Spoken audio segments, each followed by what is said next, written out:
अहम तस्वीर आपको दिखाते हैं। मालवीय नगर जयपुर से अहम तस्वीर आप देख रहे हैं, जहां first India CEO managing editor Pawan Arora ji भी पॉडकास्ट करने पहुंचे। लगता है कि मैं पूरे परिवार के साथ मतदान करने आता हूं। मेरा अपना मानना ये है कि हमारा लोकतंत्र तभी मजबूत हो सकता है जब हम इस मतदान की प्रक्रिया के हिस्सा बने। और एक तरह से लोग कहते हैं कि वोट देना आपका अधिकार है, तो मैं कहता हूँ ये अधिकार ही नहीं है बल्कि आपका कर्तव्य भी है। तो एक अच्छी सरकार का चुनाव हो, एक अच्छे भविष्य का निर्माण हो, इसके लिए सभी को वोट देना ज़रूरी है। एक ये बहुत ही संतोष की बात है कि अभी तक लगभग 50% मतदान हो चुका है और जितने प्रयास इस बार हुए हैं कि मतदान प्रतिशत बढ़ाया जा सके, उसके लिए लोगों को घर घर जाकर के विभाग की ओर से, निर्वाचन विभाग की ओर से पर्चियों का वितरण किया गया है। इसके अलावा ख़ास तौर पे जो बुज़ुर्ग हैं, 80 साल से ऊपर हैं, दिव्यांग हैं, उनके लिए घर पे ही वोटिंग की व्यवस्था की गई है। और दूसरा एक ख़ास परिवर्तन इस बार जो है, वो जो पोस्टल बैलेट पेपर इशू होते थे सरकारी कर्मचारियों को जो कि पोल ड्यूटी पे जाते हैं, उनमें से अधिकांश लोग अपना पोस्टल बैलेट पेपर भर के वापस जमा नहीं करा पाते थे।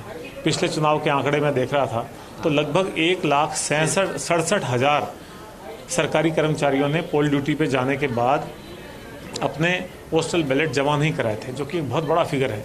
जबकि दोनों पार्टियों के बीच में हार जीत का अंतर मात्र 1,91,000 था। अब आप सोचिए 1,91,000 के अंतर में 1,67,000 पोस्टल बैलेट वापस नहीं आए।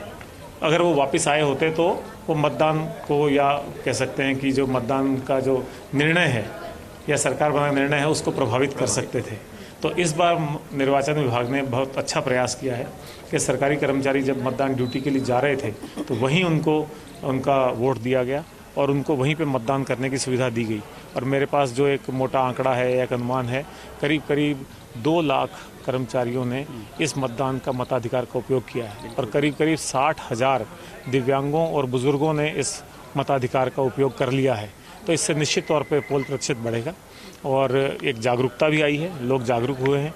और एक चेंजेस और मेरे को देखने में मिल रहे हैं कि यूथ काफ़ी उत्साह के साथ इस बार मतदान में भाग ले रहा है। तो यूथ का जो वोट है वो भी काफ़ी असर डालेगा इस बार के चुनाव परिणामों पे। तो इन सब बातों को देखने के बावजूद इस वक्त मैं हमारे सभी दर्शकों से और आम जन से अपील करना चाहूँगा कि अभी भी काफ़ी समय बाकी है। 6 बजे तक का मतदान का समय है। आप सभी अपने बाकी सब काम छोड़ करके इस ज़रूरी काम के लिए घर से निकलें और अपना वोट ज़रूर डालें। यही मेरी अपील है। Thank you. वोट डालना सिर्फ अधिकार नहीं है बल्कि ये हम सबका कर्तव्य भी है, ये कहना है पवन अरोड़ा जी का। और साफ कहना ये भी कि अभी भी बहुत वक्त है, 2.5 घंटे का वक्त अभी और है। 3:30 बज चुके हैं करीब और 6 बजे तक वोटिंग यहाँ पर होगी। और अब अगर घर के कामों की व्यस्तता की बात की जाए योगेश जी, तो अब तो कह सकते हैं 3:30 बज चुका है, तो लोग अब फ्री भी महसूस कर रहे होंगे। मुझे लगता है बहुत तेजी दिखेगी और 6 बजे तक तो आप समझिए कि बहुत अच्छी संख्या में मत प्रतिशत हमें देखने को मिलेगा। जो हम एक्सपेक्ट कर रहे हैं 80% का, वहां तक ये पहुंच सकता है।